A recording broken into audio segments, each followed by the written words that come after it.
Kedves nézők, dr. Gici György úrral, a KDNP korábbi elnökével, a Magyar Keresztény Szociális Unió vezetőjével ülünk, így a plenerben, szabadtérben, festők ecsetjére méltóan, amikor én azt kérdezem, hogy augusztus 20-án, 11 órakor, Ópusztaszeren, a Nemzeti Emlékparkban meghirdettek egy rendezvényt. Mi a háttér? Hát a távolabbi háttér az tulajdonképpen valóban a Szent Királyunknak a megünneplése, és azért is mondjuk ezt mi nemzeti zarándoklatnak, mert hiszen 3 olyan párt szervezi meg ezt a zarándoklatot, illetve tartja ezt az ünnepséget, amelynek bizonyos, úgy mondanám, keresztény nemzeti elkötelezettsége, értékrendje van, és egyúttal nem csak a Szent Királyra, hanem arra az időszakra is jó szívvel szeretnénk közösen visszagondolni, visszaemlékezni, hogy a rendszerváltoztatást követően a Független Kisgazdapárt, Magyar Demokrata Fórum és a Keresztény Demokrata Néppárt volt az a 3 politikai erő, amely az első koalíciós kormányt adta. Nem célunk feltétlenül, hogy valamilyen fajta nosztalgiázással tekintsünk vissza önmagunkra, hiszen nagyon jól tudjuk azt, hogy mi magunk is sokszor tévedtünk, nem egészen sikerült úgy a rendszerváltoztatás, illetve a rendszerváltoztatást követő esztendők politikai élete, eredményei, ahogy azt eredetileg elterveztük, vagy ahogy nekivágtunk ennek az egész feladatnak. De úgy gondoljuk, hogy mégis volt valami, ami a nemzeti megbékélésnek, kiegyezésnek a kezdeti lépéseit jelentette akkor, abban az időszakban. Voltak politikai viták, hiszen erre mindenki emlékszik. Nagyon komoly ellentétek, akár az SZDSZ-szel, akár az MSZP-vel, akik akkor ugye ellenzékben voltak. De mi nem gondoltuk azért egy pillanatra sem azt, az ellentétek és a konfliktusok ellenére sem, hogy a politikai ellenfeleinket, hogy mondjam, ki kell iktatni, le kell nullázni, hanem úgy gondoltuk, hogy a viták és a politikai egyeztetések során mégiscsak ki fog alakulni Magyarországon egy olyan demokratikus rend, amelyben helyet kapnak a Független Kisgazdapártnak is a nagyon szép nemzeti hagyományai, egy európai normák szerint kialakuló keresztény politika,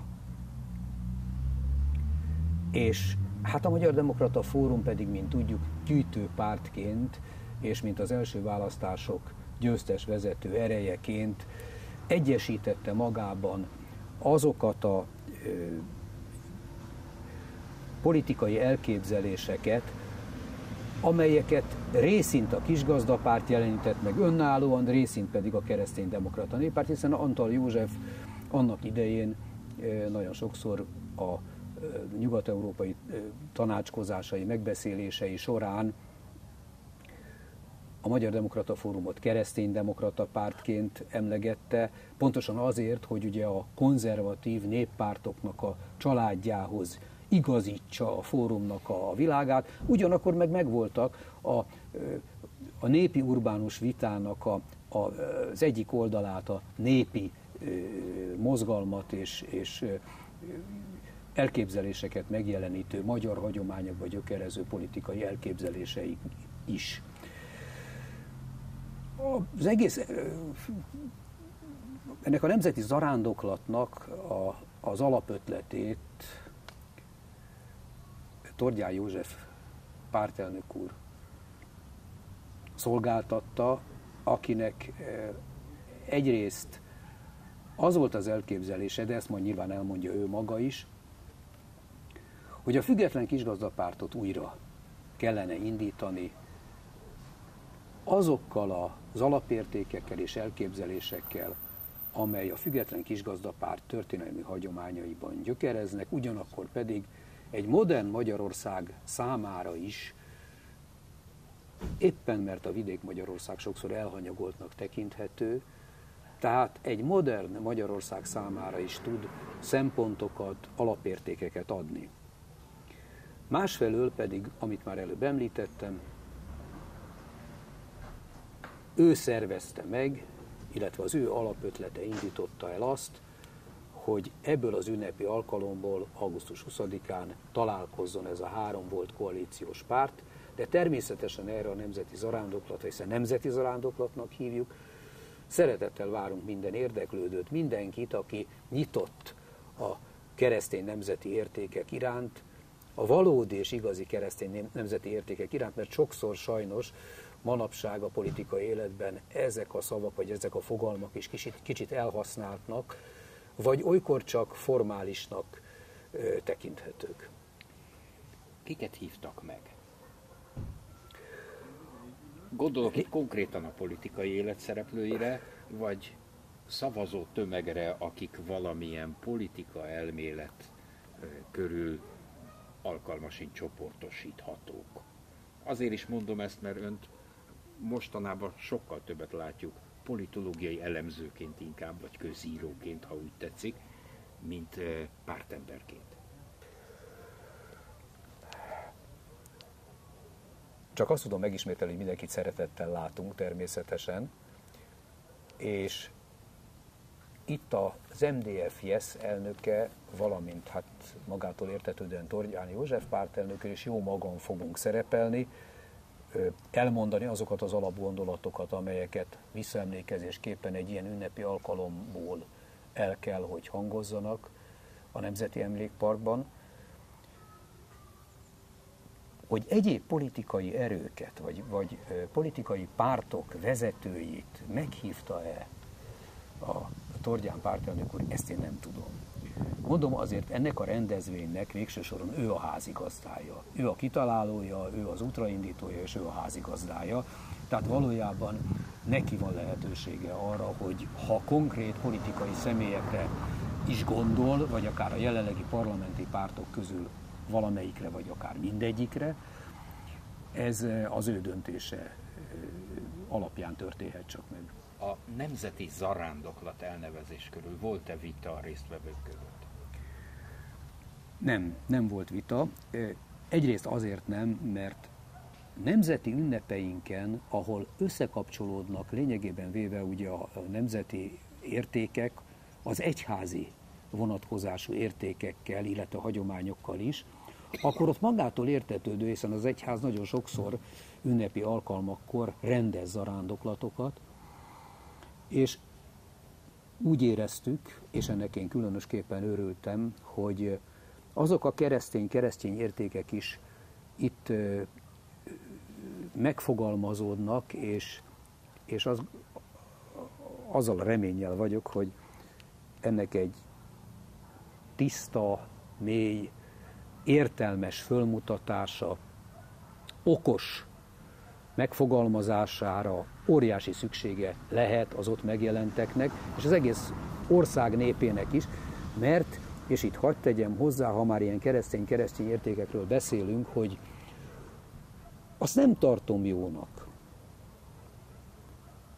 bár talán nem kell hangsúlyoznom, meggyőződésem ebbe gyökerezik, de nem tartom jónak, ha bárkit, bármilyen, akár nemes értékek tekintetében is valamilyen fajta kényszer ér. Még a szelíd kényszert sem tartom helyesnek a világnézeti kérdéseknél. Sajnos erre is mostanság van példa, pedig ez hosszú távon valójában nem szolgálja sem a nemzet, sem pedig a keresztény értékrend javát, mert hogyha az emberre rákényszerítenek bizonyos fajta világnézeti döntéseket, abból csak egy látszat születhet. És abban a pillanatban, amikor ez akár szelíd kényszer nyomása megszűnik, az illető mint minden ember ragaszkodván a saját szabad döntéséhez, távolabbra dobja magától ezeket az értékeket, mint amennyire esetleg előtte még talán tisztelettel, ha kívülállóként is, de tisztelettel tekintett rájuk. Tehát a farizeizmus mindig jelen volt sajnos a kereszténység történetében, és mindig a legveszélyesebb a mi gondolkodásunkban és a politikai életünkben nem is annyira a hazugságok, mint a féligasságok, ami már közelít ahhoz az ideális valósághoz, amit mi úgy el is fogadnánk és szívünk szerint megvallanánk, de csak látszat szerint. És ez sokszor a nagyon fontos kérdéseket, amik valójában nem intéződtek el, az elintézettek dossziéjába utalja, és innentől fogva nem is foglalkozunk velük érdemileg, ez pedig nagy veszély szerintem. Ülök itt egy teológus társaságában, és egy kicsit az ördög ügyvédje szerepe jut annak, aki kérdez. Nem tart-e attól, hogy a kisgazda szellemiségnek a felélesztésére tett kísérlet alkalmasint megosztja a nemzeti oldalt? Azért is kérdezem ezt, mert ha az ember internetes kommenteket olvas, már a válaszokból meg a reakciókból is kiderül, hogy tulajdonképpen ön annak az apostola, hogy egymásra kéne találni. Hát nem féle attól. Időnként végignéztük, hogy például amikor a kisgazdapárt osztódással szaporodott, ott is egymással álltak legkevésbé szóba a tegnapi küzdőtársak. Nem tart-e attól, hogy ez megismétlődik? Mennyivel vagyunk okosabbak most évtizedek múltán a rendszerváltáshoz képest? Hát szerkesztő úr megfogott. Ez a veszély bizony fönnáll. Valóban fönnáll. Reménykedni kell abban azonban, hogy ha bár nem is tanultunk túl sokat az elmúlt negyedszázadból, ami a rendszerváltoztatás óta lezajlott itt Magyarországon, de talán mégiscsak reménykedni kell abban, és ez egyúttal ez a nemzeti zarándoklat, a reménység zarándoklata is, hiszen most mi kezdeményezünk valamit, ami nem biztos, hogy minden tekintetben úgy fog folytatódni, ahogy mi most reméljük. De próbálkozunk vele. Mit tehet az ember? Politikusként, vagy ahogy ön mondta, közíróként megpróbál fölmutatni lehetőleg követendő és használható alternatívákat minél szélesebb közvélemény előtt. Ha ezt elfogadják, ha ráállnak ennek a gondolkodásmódnak, mondjam így a logikájára, akkor talán a korábbiaknál, amit ugye ön is említett, hogy a rendszerváltoztatásnál azért voltak erre vonatkozóan a megosztottságra példák, akkor talán azokat a gyermetek hibákat most már nem fogjuk elkövetni többé. Mi magunk is tanultunk valamit, mi politikusok is. Tehát amikor azt mondják, hogy hát mit akarnak itt a régiek, Horibitó azt mondják, hogy hát ezek a zombik. Én azt mondom, hogy lehetnénk alapjában főnix madarak is. Miért ne fogalmazzunk szépen? Hogy föl tudunk ébredni, föl tudunk állni egy olyan helyzetből, egy olyan állapotból is, ami most azért Magyarországon nem tekinthető reménykeltőnek. És hadd tegyem hozzá, amit már előbb is említettem, ez a vidék Magyarországnak a kérdése. A természetben élő emberek, akik ott folytatják a maguk munkavégzésével kapcsolatos küzdelmeiket, bölcsességükben sokszor közelebb állnak a megoldásokhoz, mint a sokféle műveltséggel olykor fölruházott városi ember. Egy angol gondolkodó mondta, hogy mit jelent a zsenialitás, mi az, hogy zseni? Hát a józan paraszti ész ünneplő ruhában. Hát megpróbáljuk mi ezt a józan paraszti észt fölöltöztetni most a nemzeti ünnepünkön ünneplő ruhába, hogy egy olyan üzenettel álljunk elő, amely régi is egyúttal, de talán újszerű is lehet akkor, amikor ugyancsak egy magát kereszténynek, nemzetinek valló kormányzat most már a második ciklusát kezdi meg, de a Független Kisgazdapárt nélkül, de a Magyar Demokrata Fórum nélkül, és hát valljuk meg így egymás közt, hogy egy működő, képes, európai normákhoz igazodni tudó keresztény demokrácia nélkül. Búcsúra két kötekedő kérdés. Az egyik, hogy lesz az zarándoklat, már meg van hirdetve, ki biztosítja ennek az anyagi hátterét, de ez nem is olyan fontos nekem, mint az, hogy azt megkérdezzem, hogy egy keresztény szociális unió élén egy újra teremtődő kisgazda együttműködést ön milyen perspektívák előtt állónak lát? Mi a kisgazdapárt jövője? Van-e? És abban van-e keresztény szociális komponens? Hogy ez el fog dőlni 20-án? 20-án nem fog eldőlni, tulajdonképpen semmi, de el fog indulni valami. És reméljük, hogy az reménykeltő lesz. A Független Kisgazdapártnak nagyon szép magyar hagyományai vannak a magyar politika történetben. Én azt tudom mondani, hogy ha a jövőjét vizsgáljuk, akkor azért észre kell vennünk azt, hogy egy több mint 40 éves kommunista rendszert követően, amikor is a Kisgazdapárt nem létezett, vagy legalábbis nem látszott, hogy létezik, egyszer csak a rendszerváltoztatáskor egy középpárt erejét tudta fölmutatni. Tehát ezért gondolom én, hogy igenis van jövője. Ahogy hiszem, gazdaságpolitikai értelemben is, hogy a magyar mezőgazdaságnak is van jövője, és ha mi meg akarjuk találni a helyünket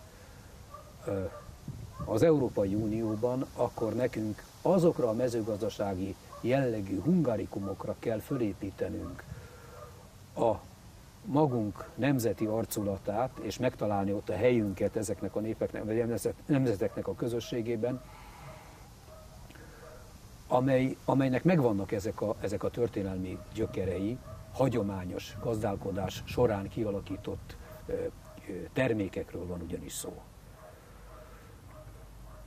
Pontosan a jövő miatt kapcsolódhat hozzá egy keresztény szociális párt, a Kisgazdapárthoz, hiszen gondoljuk meg, hogy éppen ott, Bajorországban, a CSU, a Keresztény Szociális Unió egy olyan